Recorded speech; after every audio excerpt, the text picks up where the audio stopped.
Welcome everyone. इस video में हम समझेंगे कि हम किसी भी नंबर का स्क्वायर रूट कैसे निकाल सकते हैं।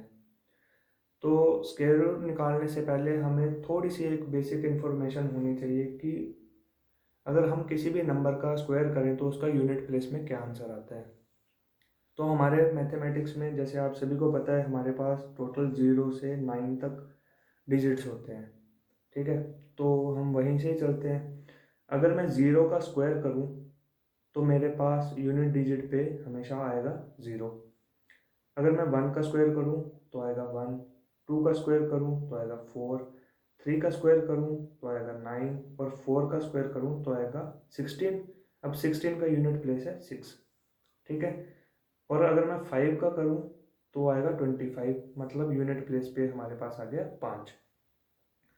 अगर मैं छः का स्क्वायर करूँ तो वो होता है 36। अब 36 में यूनिट प्लेस पे क्या है सिक्स, तो मैं ऐसा लिख सकता हूँ कि अगर सिक्स का स्क्वायर करा तो 36 सिक्स यूनिट प्लेस पे आया, तो मैंने यहाँ पे लिख दिया। तो इसका मतलब हुआ फोर और सिक्स का अगर स्क्वायर करें तो एंड में सिक्स आता है आंसर। अगर मैं सेवन का करूँ तो वो आता है 49, इसका मतलब यूनिट प्लेस पे आ गया नाइन।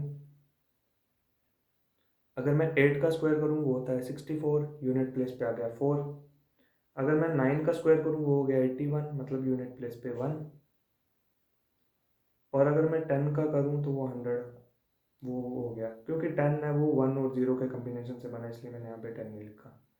ठीक है, तो इस छोटे से चार्ट से हम ये समझे कि अगर मैं वन का स्क्वायर या फिर नाइन का स्क्वायर अगर लेता हूँ तो मेरे पास यूनिट प्लेस पे वन आता है। टू एट का फोर, और थ्री और सेवन का स्क्वायर करता हूँ तो नाइन, फोर और सिक्स का करता हूँ तो सिक्स, और फाइव का करता हूँ तो फाइव आएगा।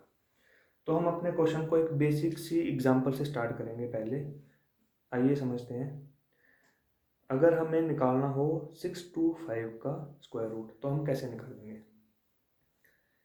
तो स्टेप वन जो होगा, हम लास्ट डिजिट को पहले देखेंगे, यूनिट प्लेस पे जो डिजिट है उसको देखेंगे। तो ये फाइव आ रहा है, मतलब फाइव का स्क्वायर करने पे यूनिट प्लेस पे आता है फाइव, तो मैंने यहाँ पे लिख दिया फाइव। ठीक है, अब स्टेप टू है कि हम क्या करेंगे, जो हमने नंबर कंसिडर करा उससे एक अगला, मतलब 100 प्लेस वाला डिजिट कट कर देंगे। इसमें मैंने टू कट कर दिया। अब जो बच गया उसको वैसे का वैसे नीचे लिख देंगे। ठीक, अब जो सिक्स है वो किस किस के स्क्वायर के बीच में लाई करता है। एक वो करता है टू के स्क्वायर में और करता है थ्री के स्क्वायर में। ठीक, अब फोर और ये नाइन, तो फोर और नाइन के बीच में सिक्स होता है। इन स्क्वायर में जो भी सबसे छोटा होता है हम उसको ले लेंगे। जैसे यहाँ पे टू स्क्वायर, यहाँ पे थ्री स्क्वायर है, मतलब टू स्क्वायर छोटा है तो हम इसका टू के स्क्वायर में से ये वाला टू ले लेंगे, और ऊपर से जो फाइव है उसको यहाँ पे उतार लेंगे। तो मतलब इसका आंसर आ गया हमारा 25। तो आइए अब चलते हैं हम नेक्स्ट एग्जांपल पे। 4096 का हम स्क्वायर रूट फाइंड करेंगे। वही स्टेप होंगे जो हमने प्रीवियस एग्जांपल में करा। अब हमारे पास यहाँ पे यूनिट प्लेस पे है सिक्स। तो सिक्स कौन कौन से केस में आ सकता है। अगर मैं फोर का स्क्वायर करूँ और सिक्स का स्क्वायर करूँ तो यूनिट प्लेस पे मेरे पास आता है छः। तो मैंने यहाँ पे लिख दिया फोर और सिक्स। आप एक बात हमेशा याद रखना, इसको हमेशा ऑर्डर में ही लिखना कि पहले छोटा नंबर और बाद में बड़ा नंबर। ये मैंने ऐसा क्यों बोल रहा हूँ ये मैं आपको आगे चल के बताऊँगा, और आपको खुद पता चल जाएगा कि मैंने ये क्यों बोला कि हम इसको हमेशा ऑर्डर में ही लिखना। अब फर्स्ट स्टेप हमारा हो गया, सेकंड स्टेप वही, इसे 100 प्लेस वाले को काट दिया, 9 को काट दिया। अब जो बच गया उसको नीचे लिख लिया। अब जो हमारा 40 है वो किस किस के स्क्वायर के बीच में लाई करता है। एक वो करता है सिक्स के स्क्वायर के बीच में लाई और करता है सेवन के स्क्वायर में लाई। अब इन दोनों में जो भी छोटा है उसे लिख लीजिए। मैंने बताया सिक्स स्क्वायर छोटा, तो या इसका मैंने सिक्स यहाँ पे लिख लिया। ठीक है, अब ऊपर तो मेरे पास दो ऑप्शन थी, एक थी फोर और सिक्स। अब मेरे को हम कैसे चेक करेंगे कि यहाँ पे 64 आएगा या 66 आएगा, वो मैं बताता हूँ आपको। ये जो चीज़ हमने लिखी है यही डिसाइड करेगी कि यहाँ पे फोर आएगा या फिर सिक्स। अब जो 40 है वो 36 के ज़्यादा क्लोज है या 49 के। ऑब्वियसली 36 के ज़्यादा क्लोज है, मतलब वो फर्स्ट वाली के ज़्यादा क्लोज है। तो यहाँ पे हम फर्स्ट वाली ऑप्शन को नीचे उतार लेंगे। तो इसका आंसर आ जाएगा 64। अब हम चलते हैं अपनी नेक्स्ट एग्जांपल पे। स्क्वायर रूट ऑफ 2601, इस केस में यूनिट प्लेस पे है 1, और 1 की पॉसिबिलिटी कैसे बनती है, 1 का स्क्वायर और 9 के स्क्वायर से। तो मैंने यहाँ पे ऑर्डर में लिख लिया 1 और 9।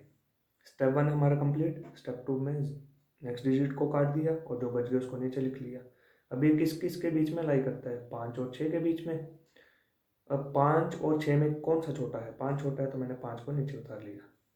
अब मैं ये देखूंगा कि 26 5 के स्क्वायर के ज़्यादा क्लोज है या 6 के स्क्वायर के। ऑब्वियसली 5 के स्क्वायर का है, क्योंकि ये 25 होता है, तो मतलब फर्स्ट ऑप्शन के ज़्यादा क्लोज था, तो यहाँ से फर्स्ट ऑप्शन को नीचे उतार लिया, तो इसका आंसर आ गया 51।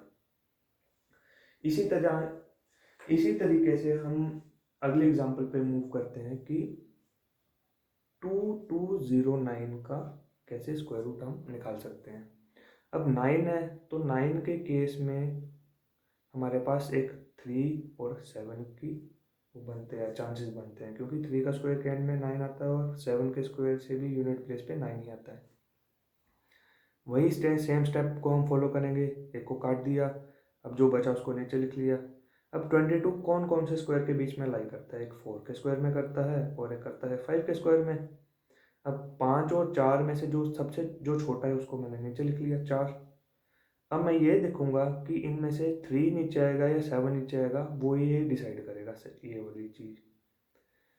अब मैं ये चेक करूँगा कि जो 22 है वो 5 का स्क्वायर यानी कि 25 के ज़्यादा क्लोज है या फिर 16 के ज़्यादा क्लोज है। तो 22 है 25 के ज़्यादा क्लोज, मतलब सेकंड ऑप्शन के ज़्यादा क्लोज है, तो यहाँ से मैंने सेकंड वाले को नीचे उतार दिया, तो इसका आंसर आ गया 47।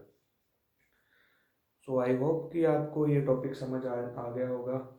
अगर फिर भी इस टॉपिक में कुछ डाउट होगा तो आप कमेंट सेक्शन में पूछ सकते हैं, मैं वहाँ पे रिप्लाई कर दूंगा आपका। Okay, thank you.